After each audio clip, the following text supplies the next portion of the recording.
The picture she saw from the ship of Alfheim wasn't wrong at all. And for good reason, the Alfheim Empire was extremely beautiful. Even the smallest buildings seemed as if every detail had been executed with care and great effort, giving the entire architecture a special and unique spirit that distinguishes Alfheim from others. As for the ethnicities, they were very diverse. It seemed that what was said about them receiving refugees unconditionally was not an empty claim, for there were many people among the people who could not be seen in Ataloya, people with skin colors that Precipice I had never been familiar with before.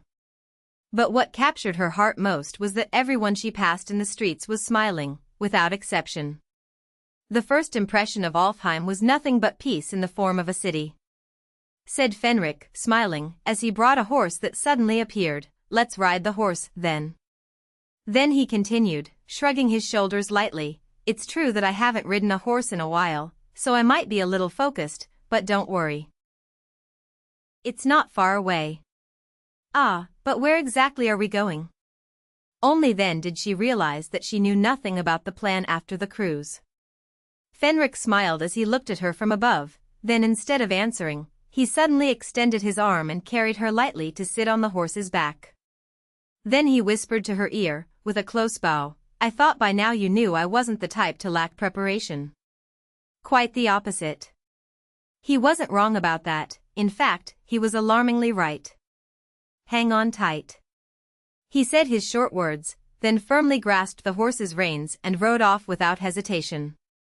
It turns out that saying not far wasn't just talk. The horse stopped at a nearby port, about 20 minutes from the capital, so the trip was not fast. "But, what is this place?"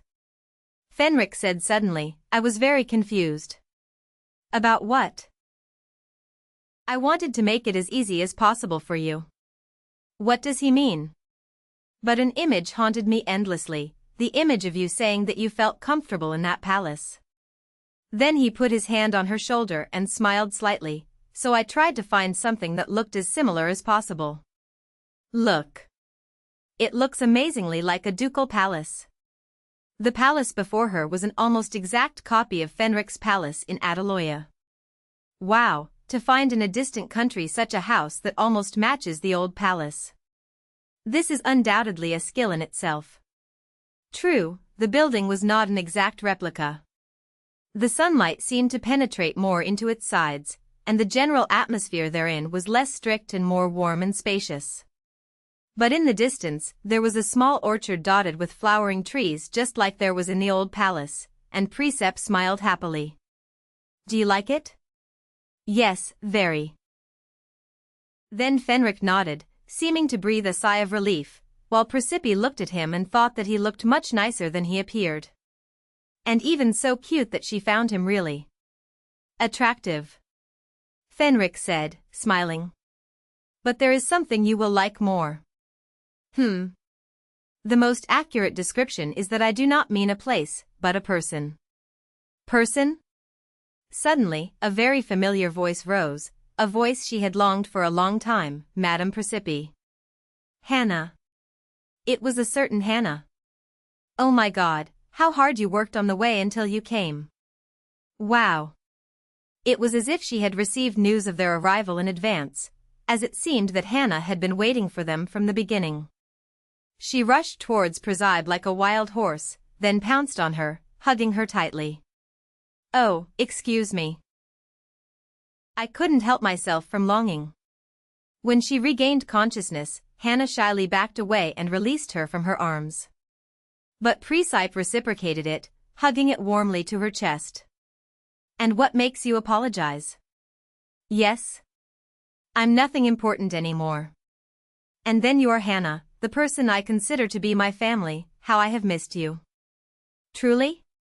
Hannah muttered, her eyes welling with tears as she stared at Presepe. "Naturally."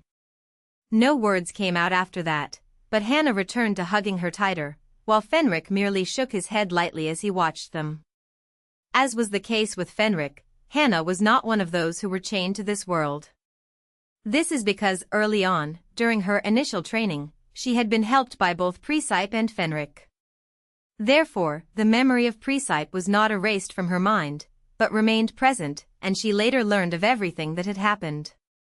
Finally, Fenrik told her the whole truth. "You must have suffered a lot so far," Hannah muttered, sniffling lightly.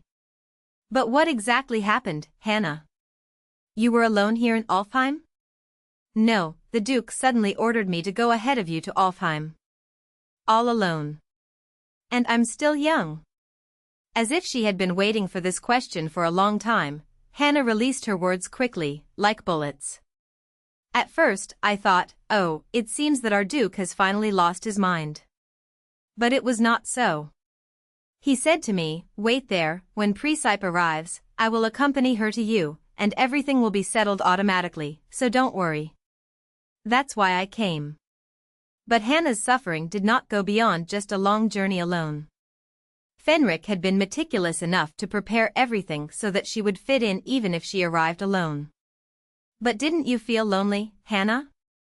If I had known you were waiting, I would have come right away." "No, not scary at all. I was really fine." "And then, like me, when will she get a chance to stay alone in such a spacious palace?"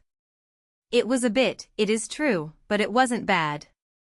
The Duke himself reassured me that you would come back after walking around a bit." "True, true. Honestly, I never felt lonely, because I was just busy waiting for you. I was counting down the days excitedly." "Then didn't you see for yourself? Alfheim is a really strange empire, the people here are so nice, and they're all surprisingly at ease." "Please, enough," Fenrik interrupted, pressing his temples and complaining. "Isn't it better if we keep talking inside? I haven't heard this chatter for a while, and now it's back so suddenly I'm almost dizzy."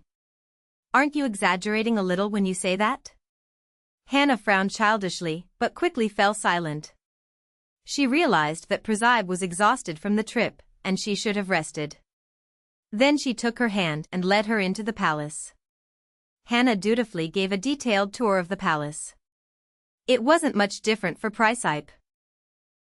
Even in this palace, her room was located in the farthest corner of the first floor, and had a spacious balcony overlooking the orchard. Just like in the old palace, all you have to do is open the window to see the flowers blooming in abundance. After the tour, they went out together to shop at the nearby market and prepared food with their own hands. Fenrik explained that the servants were not yet hired, so they would have to live like this for a while. But actually, this method seemed nicer. Doing every little thing with her own hand made Presepe feel a different happiness. Soon evening came, and at Hannah's suggestion, Presepe took a long bath to wash away the fatigue of travel. Then she returned to her room. "But what is the Duke doing in my room?" What greeted her after she returned from the bathroom was none other than Fenrik, sitting on the edge of her bed. Does he have more to say to her? Maybe, this was their first day in Alfheim. But the answer that came to her was not at all what she expected. "Why should I go out?" "What?"